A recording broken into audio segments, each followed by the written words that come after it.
할렐루야. 우리 주님의 사랑과 은총이 이 시간 예배한 우리 모두 위에 충만하게 임하기를 간절히 소망합니다. 이 시간 성령께서 우리와 함께하여 주심으로 말미암아 주님의 말씀을 깨닫게 하여 주시고 그 깨달은 말씀대로 살아갈 수 있도록 믿음과 능력을 더하여 주시기를 간절히 소망합니다. 말씀의 능력으로 말미암아 우리의 생각이 변화되고 우리의 행동이 변화되며 마침내 우리의 인생이 변화될 수 있기를, 그리하여 우리가 참으로 구원받은 주님의 백성으로 살아갈 수 있기를 주님의 이름으로 축복합니다. 오늘 이 시간에는 우리 함께 읽은 갈라디아서 6장의 말씀 중에서 7절부터 9절까지의 말씀을 가지고 함께 은혜를 나누고자 합니다. 갈라디아서 6장 7절의 말씀은 스스로 속이지 말라는 말씀으로 시작을 하죠. 스스로 속이지 말라. 여러분, 스스로 속인다는 것이 무슨 뜻이겠습니까? 프랑스의 소설가 폴 부르제는 이런 말을 했습니다. 생각하는 대로 살지 않으면 사는 대로 생각하게 된다. 우리가 어떤 생각을 한다고 할지라도 그것이 삶으로 이어지지 않는다면, 그것이 행동으로 이어지지 않는다면 아무런 소용이 없다는 거예요. 우리의 생각이 삶으로 이어지지 않다가 보면은 결국에는 그 생각이 바뀌게 되더라는 겁니다. 자기 합리화라고 하죠. 자기가 살아가는 모습에 따라서 그것을 인정하고 받아들이는 쪽으로 우리의 생각이 변한다는 거예요. 우리가 신앙생활을 하면서도 이러한 모습을 쉽게 찾아볼 수가 있습니다. 예를 들자면 그런 거예요. 어떤 분이 이제부터 새벽 기도를 하겠다는 결심을 했습니다. 그리고 새벽 기도를 하기 시작하는 거예요. 그런데 여러분, 지금 여러분이 이렇게 나와 계시지만 새벽 기도를 한다는 것이 쉬워요, 어려워요? 쉽다는 분도 계셔요. 이게 사실 쉬운 일은 아니거든요. 새벽 기도를 오래 하신 분들은 이게 훈련이 돼서 새벽에 기도하지 않으면 오히려 허전하고 뭔가 찝찝하고 그렇게 느껴질 수도 있는 거지만, 안 하던 사람이 처음 새벽 기도를 시작하려고 하면은 이 새벽에 일찍 일어나서 기도로 하루를 시작한다는 것이 보통 일이 아닌 겁니다. 쉽지 않은 거예요. 그러니까 때로는 빠지게 될 때가 있는 것이죠. 처음 빠질 때는 어떻습니까? 마음이 불편하죠. 하나님 앞에 부끄럽고 죄스러운 거예요. 그래서 다음부터는 절대로 빠지지 않겠다고 다짐을 하고 결심을 합니다. 그런데 어디 사람 일이 마음대로 됩니까? 그게 아니잖아요. 마음에는 원이로되 육신이 약하도다. 그렇죠? 내가 새벽 기도를 하겠다고 마음을 굳게 먹었어도, 정말 다짐을 하고 결심을 했어도 그걸 지키지 못하게 되는 경우가 자꾸 생기더라는 거예요. 그런데 그렇게 2번, 3번, 4번, 5번 자꾸 빠지다 보면 어떻게 됩니까? 새벽 기도를 드려야겠다는 그 마음 자체가 흔들리게 되는 거예요. 꼭 새벽에 기도해야지 하는 걸까?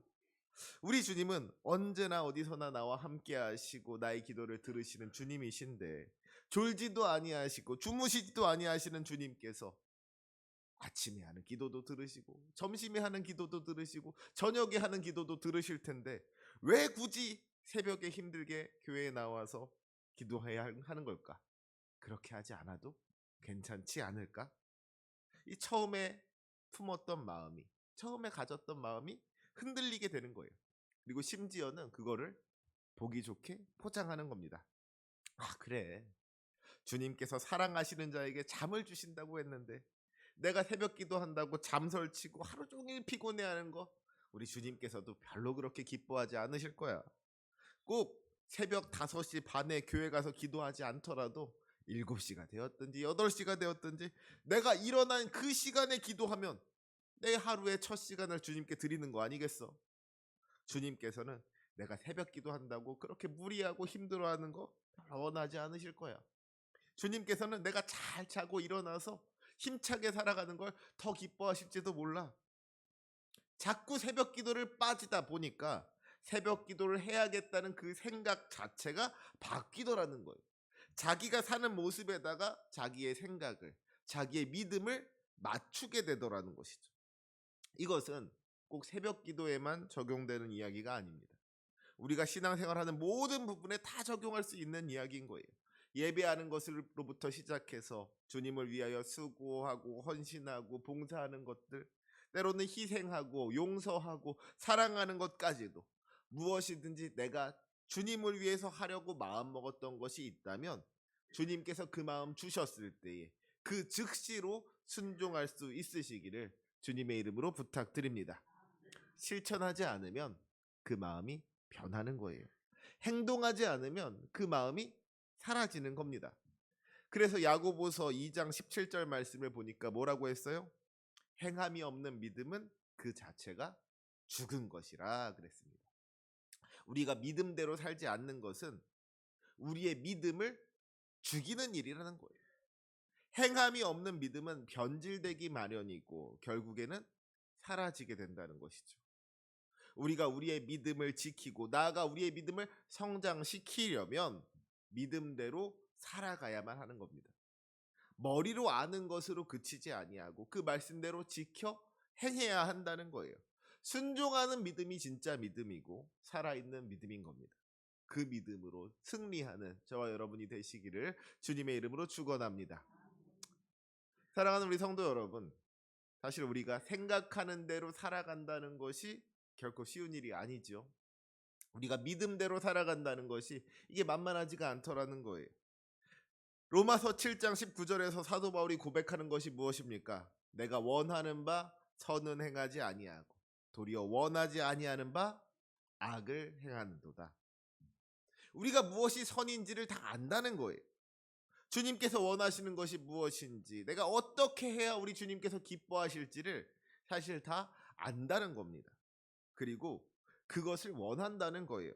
우리 안에 주님 뜻대로 살고자 하는 마음이 있다는 것이죠. 주님의 기쁨이 되고자 하는 마음이 분명히 있다는 거예요. 그런데 문제는 그게 잘 안 된다는 겁니다. 주님께서 기뻐하시는 거룩하고 정결한 모습으로 살아가고 싶은데 주님을 위하여 헌신하고 봉사하며 나누고 베풀며 사랑하는 삶을 살고 싶은데 그게 그렇게 마음대로 되지를 않더라는 거예요. 자기도 모르게 나도 모르게 주님의 뜻을 거스르고 죄를 짓고 있는 그런 자기의 모습을 발견하게 되더라는 것이죠. 나는 정말로 주님 뜻대로 살고 싶었는데, 나는 정말 착하게 살고 싶었는데 내가 죄를 지으려고 지은 것이 아닌데 어느샌가 나도 모르게 주님을 거역하고 죄를 짓고 있더라는 겁니다. 이처럼 연약하고 부족한 것이 우리들의 모습이더라는 거예요. 창세기 4장 7절 말씀을 보면 하나님께서 가인에게 이렇게 말씀하십니다. 죄가 너를 원하나 너는 죄를 다스릴지니라. 죄가 너를 원한다고 했어요. 죄악 권세가 우리를 가지려고 한다는 거예요. 우리를 차지하여 다스리려고 한다는 겁니다. 그 유혹에 끌려가지 말아야 한다는 거예요. 죄에게 끌려가는 것이 아니라 오히려 그 죄를 다스려야 한다는 겁니다. 베드로전서 5장에도 보면 비슷한 말씀이 등장하지요. 근신하라, 깨어라.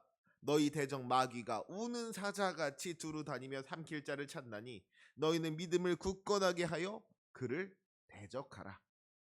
우리가 근신하고 깨어있지 않으면 저 마귀에게 삼켜질 수밖에 없다는 거예요. 우리가 믿음을 굳건하게 하고 그 악한 권세를 대적하지 않는다면 그 악한 권세에 끌려갈 수밖에 없다는 겁니다. 우리가 주님 뜻대로 살기 위해서는 그만큼의 노력이 필요하다는 거예요. 그냥 적당히 어리버리하고 있다가는 자기도 모르게 죄를 지을 수밖에 없다는 것이죠. 근신하고 깨어있지 않으면 잠깐의 실수로도 죄를 짓고 마는 것이 그게 우리들이라는 거예요. 그런데 그런 우리들에게 오늘 사도 바울이 하는 말이 무엇입니까? 스스로 속이지 말라는 거예요. 우리는 연약하고 부족한 존재이기 때문에 때때로 죄의 유혹에 넘어갈 때가 있을 수 있어요. 그러지 않으려고 애쓰고 노력했음에도 불구하고 때로는 죄를 지을 때가 분명히 있습니다. 원하는 바 선은 행하지 아니하고 원하지 아니하는 악을 행할 때가 있더라는 거예요. 하지만 그때 중요한 것은 우리가 그렇게 죄를 범하였다고 하더라도 적어도 스스로를 속이는 일이 있어서는 안 된다는 것이죠. 죄를 지었으면 그 죄를 인정하고 회개해야 하는 것이지 내가 죄 짓지 않았다고 거짓말해서는 안 된다는 겁니다. 하나님은 업신여김을 받지 아니하신다고 했어요. 우리 주님은 모든 것을 아시는 분이신 줄로 믿습니다. 사람은 겉모습만을 보지만 우리 주님은 중심을 보신다고 했어요. 어쩌면 우리가 이 세상 모든 사람을 다 속일 수 있을지도 모릅니다. 심지어 자기 자신까지도 속일 수 있을지 몰라요. 하지만 그렇더라도 우리 주님을 속일 수는 없는 겁니다.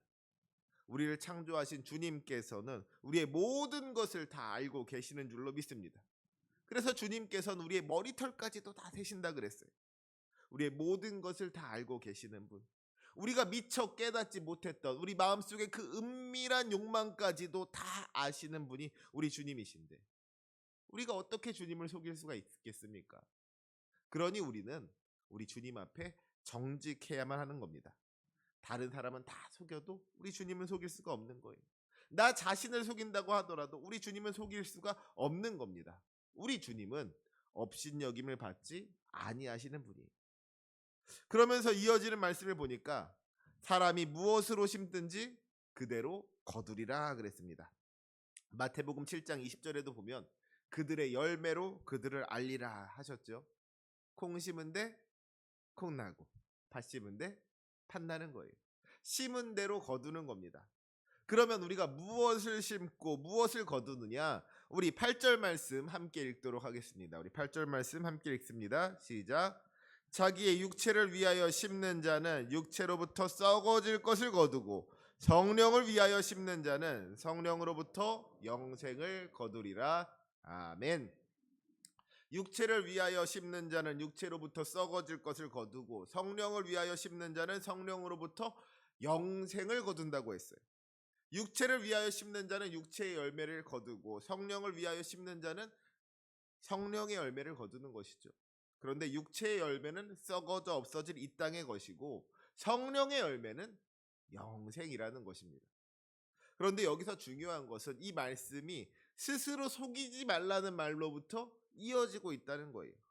스스로 속이지 말라는 말 다음에 사람이 무엇으로 심든지 그대로 거두게 되는데 육체를 위하여 심는 자는 썩어질 것을 거두고 성령으로 심는 자는 영생을 거둘 것이라고 말씀하고 있더라는 것이죠.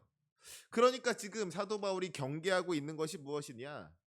육체를 위하여 심어 놓고서는 자기가 성령을 위하여 심었다고 거짓말하는 사람이 있더라는 겁니다. 자기를 위한 일을 해놓고서는 그것이 하나님을 위한 일이라고 그렇게 자기를 속이는 사람이 있더라는 거예요. 자기 스스로 생각하기를 이 일은 나를 위한 일이 아니라 하나님을 위한 일이야.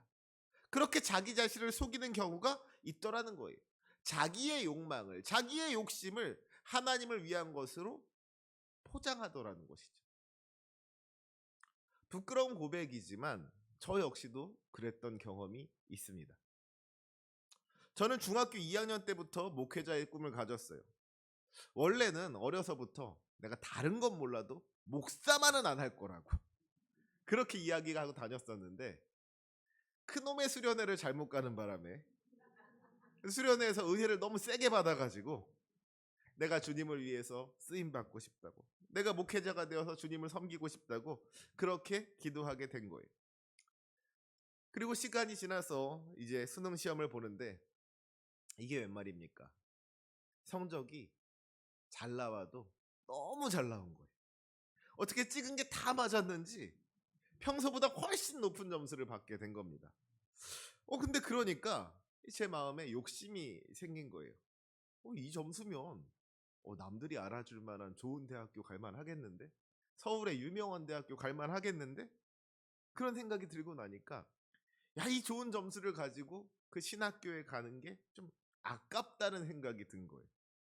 또 생각해 보니까 일반 대학교에 가면 막 미팅도 하고 소개팅도 하면서 내 대학 생활을, 청춘을 즐길 수가 있을 것 같은데 신학대학교에 가면은 왠지 맨날 성경 공부만 할 것 같고 맨날 기도만 할 것 같고 이 대학 생활이 별로 재밌을 것 같지가 않더라는 것이죠.